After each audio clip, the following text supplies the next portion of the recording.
Hey everybody, I'm Evan Hammonds for bloodhorse.com and welcome to After the Wire, brought to you by EquiAid, the makers of Bodybuilder and other fine natural products. This week's recap falls under the just when you thought you had things figured out category. Now we're talking about executive privilege and her effort Saturday night in the Grade 1 Hollywood Starlet Stakes out of Betfair Hollywood Park. Unbeaten, heading into the Grey Goose Breeders' Cup Juvenile Fillies. She was a strong second behind B. Wayne Hughes' Beholder. Now a victory in the Starlet would help her make a strong case for an Eclipse Award for her body of work over her 2-year-old campaign. Now a surefire favorite based on past performances and speed figures, the Bob Baffert trained filly opened at 1-5 after being an improbable 6-5 morning line favorite.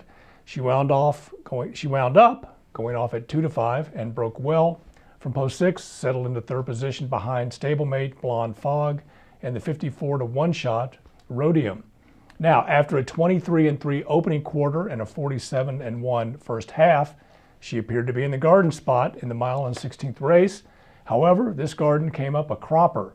Now, trailing for the first 6 furlongs was Pure Fun, the lone shipper in the field and one of only 2 in the field that did not run over a synthetic surface, showing the same strong, explosive move in the stretch as she did last time in a dominating allowance race at Churchill Downs in late November. Pure Fun was full of pure run under Garrett Gomez, running about a 24 flat final quarter to the 8th pole and then running 6-3, final 16th the wire. She won by a length. Now when a young horse can run a 24 flat 4th quarter, that's a racehorse. Now Pure Fun, picked out of the Keeneland September yearling sale and trained by Kenny McPeak, will hang out in California for a couple of days, then head back to Kentucky, where she'll be pointed towards the Kentucky Oaks. Executive Privilege had no excuse, and Bob Baffert offered none, at least right after the race. She just didn't fire. Now the loss figures to make Beholder another surefire winner of the Eclipse Award. We offer sincere congratulations to our good friends at Clarkland Farm, who bred the filly, trainer Richard Mandela and B. Wayne Hughes. While one 2-5 shot disappointed in Southern California, a 1-2 shot delivered the goods in South Florida. Dustin Diamonds, making her first start for trainer Todd Pletcher in Three Chimneys Racing after running second in the Breeders' Cup Filly Mare Sprint and being sold for $900,000, took her 5 rivals to the woodshed in the Sugar Swirl Stakes at Gulfstream.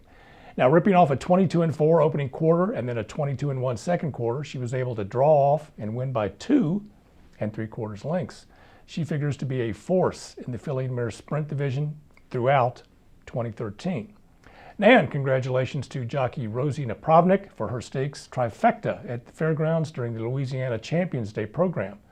The 2-time fairgrounds leading rider capped her stakes fest with a win aboard heavy on the Mister in the Classic.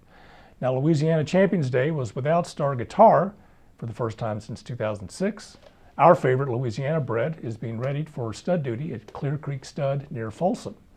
I'd like to thank EquiAid for sponsoring After the Wire. I'd like to thank you all for watching. And come back next week, we'll take a look at the cash call futurity. For bloodhorse.com, I'm Evan Hammonds.